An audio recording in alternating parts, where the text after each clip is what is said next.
Hey guys, Lancy here. Hope everyone's doing well. Thanks again for joining me while we look into some trash or treasure. Now, this has been a long-term project of mine to go through all of the reserve list cards to see what I myself have not kept tabs on a while back. Now, the reserve list is probably old news now. Everyone knows that it's just going to climb back up, and actually it's on its way down, at least for some cards. But I have pretty much only looked at these cards at the same time as I'm reviewing them, and since my memory is so bad, there are chances, especially with the price changes, that I did not keep track of everything properly. Hopefully, these cards are not a repeat from my last 30 videos where I covered these, but we'll continue right into them and see if everyone is interested as they were originally, and see what cards I have missed because of the price jump in the last couple of months. So the first card is Hall of Gemstone, 1 colorless, 2 green for an enchant world. During each player's upkeep, that player chooses a color. Until end of turn, each mana producing land produces mana of the chosen color instead of normal color. That could mess people up, because wouldn't that mean that they can only play monocolored decks? It feels like a really annoying but relatively powerful card. But, like I said, annoying first. Next card, Opalescence. Urza's Destiny, 2 colorless, 2 white for an enchantment. Each other global enchantment is a creature with power and toughness equal to its converted mana cost. It is still an enchantment. This is insanely cool. But it is the only time I've ever seen a card like this. Which means that if you're playing this in Commander, the chance of you playing a card like this is very much dependent on finding the card. But then in Commander, there is also about 5 or 6 cards in white that let you find enchantments, I think, and put them into your hand, and even a couple that let you play them straight from your hand to the battlefield. This is pretty much a 4/4 for 4 in white that also makes you enchantment tribal. Oh, it's so weird. It's actually really cool, and I think this $30 price point is probably where it should be. I would love it if they made a card similar that does something similar to this, kind of like artifacts being able to turn into artifact creatures. But yeah, that's cool. Next card, Morphling. Maybe cover this already. Morphling from Urza Saga is 3 colorless, 2 blue for a summon shapeshifter. Pay 1 blue, untap Morphling, pay another blue. Each is a blue until I say it's not. Morphling gains flying until end of turn. Morphling cannot be the target of spells or abilities until end of turn. Pay 1 colorless, Morphling gets +1 +1 -1 until end of turn. 1 colorless, Morphling gets -1 +1 until end of turn. It is a decent card, but it just feels annoying more than anything else. You could probably do a few infinite combos just because of the fact that it's got the untap for just 1 blue. Yeah, so there are ways to break it, but you need other cards, and by itself, it's just a kind of annoying card.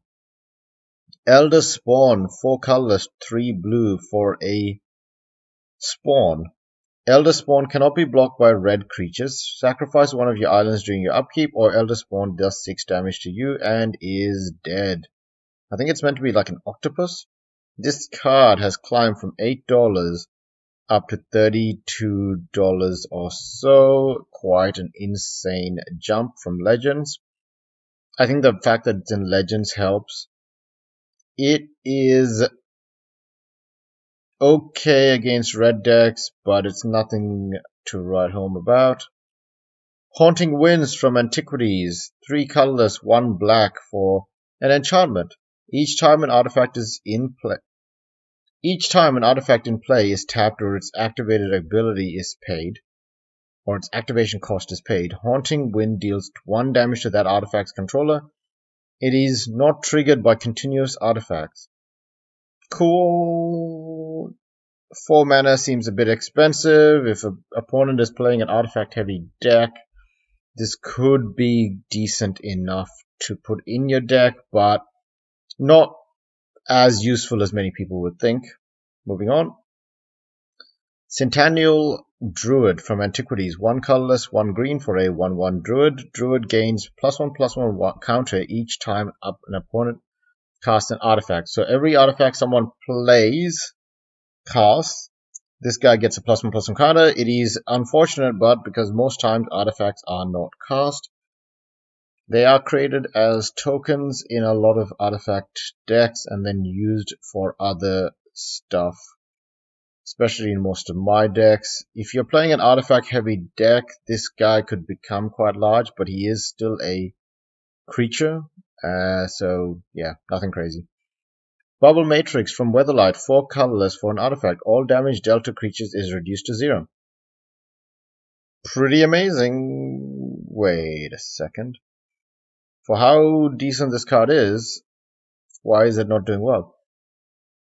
Bubble Matrix, 4 colors. All damage dealt to creatures is reduced to 0. This card feels actually really decent. I understand that it started off at like, what, $2 and now it's sitting at $15. But moderately played for $7. I guess it has to fit into the right deck, but it just feels pretty decent. Next, Tracker from the Dark, 2 colorless, 1 green for a 2/2.